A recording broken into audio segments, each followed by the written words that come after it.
Good by India. बहुत जल्द आप सब लोग मुझे चाइना में दिखेगा। গতিকে আপোনালোকে এই বিষয়টোৰ ওপৰত কি কয়? বৰ্তমানে চাইনাই যে আমাৰ নেবাৰ অৰুণাচলক যে কব্জা কৰি আছে, চেণ্ট্ৰেলে যে একো ডিচিশ্যন লোৱা নাই, সেই ল'ৰাজনে যে কথাখিনি কয় सिर्फ मुझे ही नहीं, पूरा अरुणाचल को चाइना में दिखेगा, क्योंकि चाइना यहाँ अरुणाचल में धीरे धीरे करके घुस रहा है। यहाँ की जमीन कब्जा कर रहा है। यहाँ के लोग, पब्लिक जनता चिल्ला चिल्ला के सरकार को बोल रहा है कि एक्शन लो, बट सरकार का तरफ से कुछ भी एक्शन नहीं ले रहा है, बस झूठ मूठ का बातें। अगर ऐसा ही चलता रहा तो बहुत समय नहीं लगेगा, बहुत साल के बाद चाइना अरुणाचल को पूरा कैप्चर कर लेगा और आप सब हम अरुणाचल वासियों को चाइना में दिखेगा। इसीलिए मैंने बोला advance good bye. we are in the China next coming years. India bye bye. See you in China. এইবিলাক যিবিলাক ডাইলগ মাৰি আছে, ডাইলগ মানে কি ল'ৰাটোৱে যি কথা কৈ আছে যে আৰু আপকামিং এই বছৰৰ ভিতৰত আমি চাইনাৰ পাৰ্ট হ'ম, মোক চাইনাত দেখিবলৈ পাব। মোকেই নহয়, গোটেই আমাৰ অৰুণাচলকে খালি নৰ্থ ইষ্ট বুলি ভাবি গোটেইখিনি এৰি দিব নালাগে। অৰুণাচল আজি কিয় ক'ব লগা হৈছে, ল'ৰাজনকে মাতিব লগা হৈছে।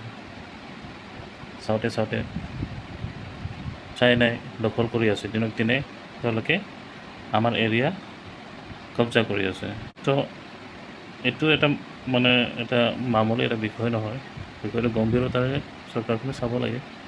সেইকাৰণে কৈছে POKৰ বিষয়ে সকলোৱে কথা পাতে, পাকিস্তান অকুপাইডৰ বিষয়ে সকলোৱে কথা পাতে। আজি অৰুণাচল অকুপাইড চাইনা বিষয়ে কেলৈ কথা নাপাতে? কাৰণ অৰুণাচলখন আমাৰ part of north east, we are north eastern. So' আমিতো এনেও নৰ্থ ইষ্ট হয়। আমি ইণ্ডিয়া যদিও আছোঁ, আমাক এটা চকুৰে চাই, দুটা চকু মেলিতো কেতিয়াও নাচায় আমাক। তো লাইক আমাক এটা চকুৰে চোৱাৰ কাৰণে আজি আমি এইটো সন্মুখীন হৈ আহিছোঁ। আজি মণিপুৰ 3 বছৰ ধৰি জ্বলি আছে, কিয় গভৰ্ণমেণ্টে ভালকৈ ডিচিশ্যন ল'ব নোৱাৰে? হোৱাই নট? যদি চব কৰিব পাৰে, কেলৈ আজি মণিপুৰৰ ল'ৰা ছোৱালী পলাব লগা হৈছে? নিজৰ পঢ়া শুনা শিক্ষা দীক্ষা গোটেই বাদ দি আজি নিজৰ কেৰিয়াৰ ধ্বংস কৰিব লগা হৈছে। সেইকাৰণে, কাৰণ we are part of north east, হয় নাই? We are part of north east. সেইকাৰণে আজি অসমত ফ্লাড শিৱসাগৰ যোৰহাট বহুতে হেল্প কৰিছে, বহুতে কিবা কিবি কৰিছে, বহুত NGO আহিছে। But where is the PM? Central ক'ত আছে? চেণ্ট্ৰেলে সাহাৰ্য দিছে। এতিয়া কথাটো হ'ল কি, যদি ইলেকশ্যনৰ আগত তেওঁলোকে সপ্তাহে আহিব পাৰে, এতিয়া ইমান ডাঙৰ এটা বানাক্ৰান্তৰ সময়ত অসমবাসীক এষাৰ মাত দিব পৰা নাই। স্বাৰ্থত আহে মানুহখিনি, স্বাৰ্থত বুলি নহয়, নৰ্থ ইষ্টৰ কাৰণে এওঁলোকে মানে নেগলিজেঞ্চি কৰে। Specially we are north eastern, that's Y. আজি যদি এই কেছটো বেলেগ এখন দেশত হ'ল, ৰাজ্যত হ'ল হয়, নেক্সট ডে ভিজিট কৰিলেহেঁতেন। কাৰণ কৰিব লাগিব এইবিলাক কিছুমান বস্তু আমি আমাৰ লগত, নৰ্থ ইষ্টাৰ্ণৰ লগত অকণমান মানে জানি বুজি কৰা যেন লাগে। আপোনালোকৰ মতামতটো ক'বচোন, হয়নে নহয়? মোৰতো তেনেকেই লাগে। চবটা ক্ষেত্ৰত নৰ্থ ইষ্টৰ চাওকচোন, নৰ্থ ইষ্টৰ যি ডাঙৰ ইছ্যু হয়, কেতিয়াও চেণ্ট্ৰেলে আগত মাত নিদিয়ে।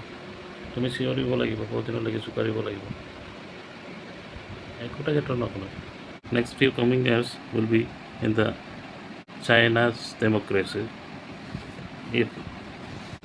এইটো মই কোৱা নাই, ল'ৰাজনে কৈছে কেইবছৰৰ ভিতৰত আমি চাইনাত দেখিবলৈ পাব।